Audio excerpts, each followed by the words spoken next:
There will be a fish restoration plan that will be developed as a result of this agreement. What are the restoration priorities in the upper basin?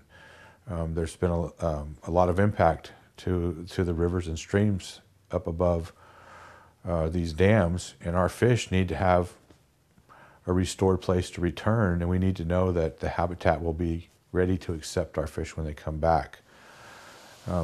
We also need to have a fish restoration plan basin-wide. We need to identify priorities for fish restoration below Iron Gate Dam.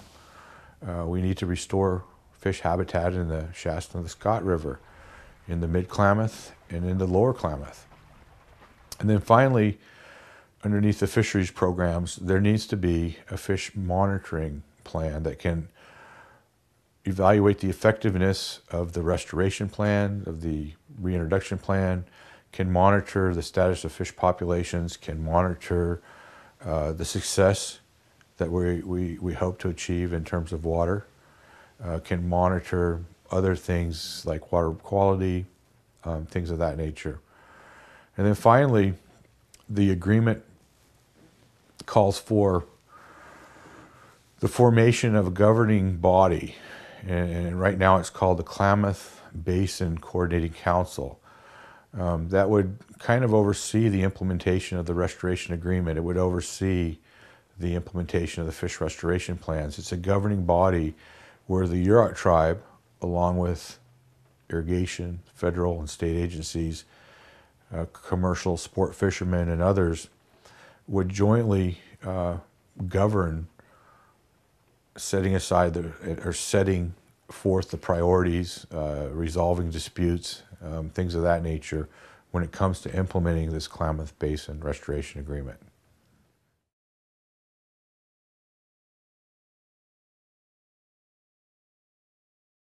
A major question that tribal members will ask and should ask the Tribal Council and our negotiators is, how did the tribe address tribal water rights, Yurok tribal water rights, in this agreement? The Yurok tribe negotiated very specific language in very specific sections of this agreement to protect and preserve the tribe's water rights. This agreement is an expression of the tribe's sovereignty, an expression of the tribe's water rights, because we're going to get dams out, we're going to restore habitat for fish, and we're going to get more water. Our water rights are meaningless unless there's fish. Our right to fish is meaningless unless there's water. And the Yurok tribe has looked at this agreement to restore our fisheries resources, to remove the dams, and to address long-standing water issues in the basin. In this agreement, the tribe has not extinguished the tribe's water rights. In the future, the tribe will agree not to assert the tribe's water rights against the United States or the Klamath Project only if it is certain that the dams are going to come out of the Klamath, number one. Number two, only if it's certain that the money that's been authorized and appropriated for producing more storage in Upper Klamath Lake, for providing for demand reduction for agriculture, providing for the steps or actions that are going to be necessary to increase inflow to Upper Klamath Lake occur. We can assert in court through litigation the tribe's water rights, and we can litigate for literally decades with an unknown outcome. We don't know what that outcome would be. Or we can do something now because our fish can't survive that long. The Yurok Tribe, the Yurok Tribal Council, and our membership needs to be able to protect fish now. We need to protect fish now. This represents a change in our historic approaches to resource issues. This represents a change for the fishery. And we couldn't wait, and we can't wait for decades to assert a tribal water right. We need to make something happen now.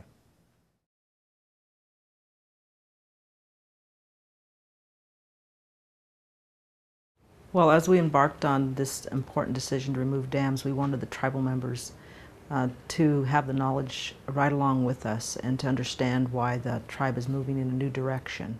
We sent a full delegation to participate at the table. They reported back to us regularly, and we made decisions as we went along so that we knew what direction we were moving at all times. We have been doing restoration for decades, and I think this approach to remove the dam is very wise because it'll do protection of the fish. It will protect the fish in a quicker manner if the dams are removed. And I think in order to preserve the salmon for our children, our children's children, we need to do something now, and it needs to be quicker than decades of restoration. It's a community-driven process. It's the communities in the Klamath Basin that have the most to lose and the most to gain through this restoration agreement and through the hydropower agreement and through dam removal.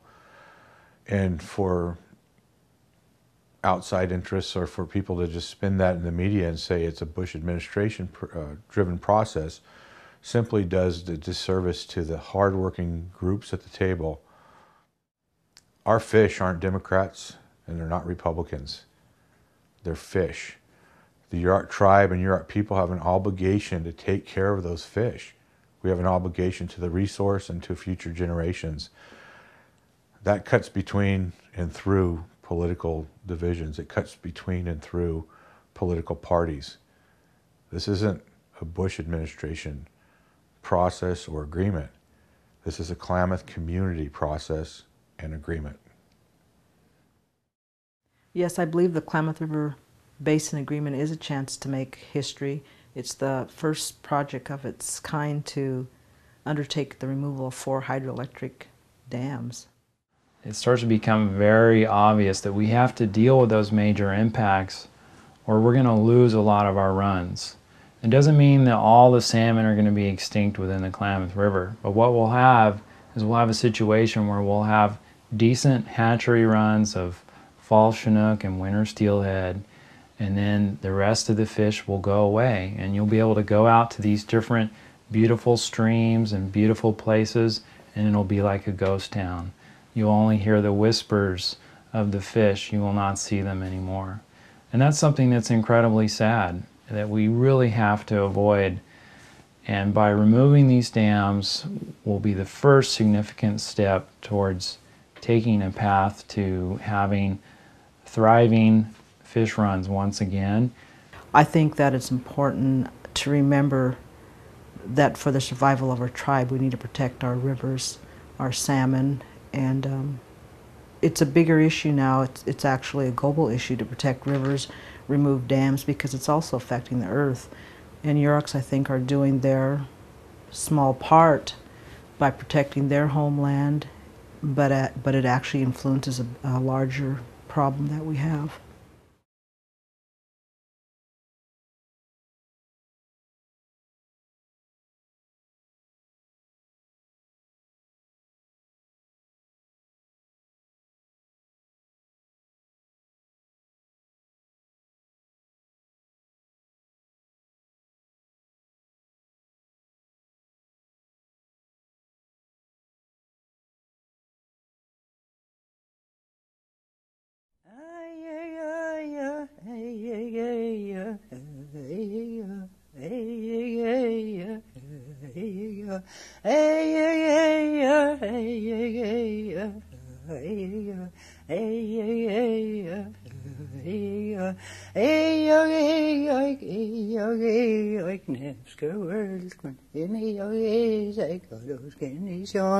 Opam.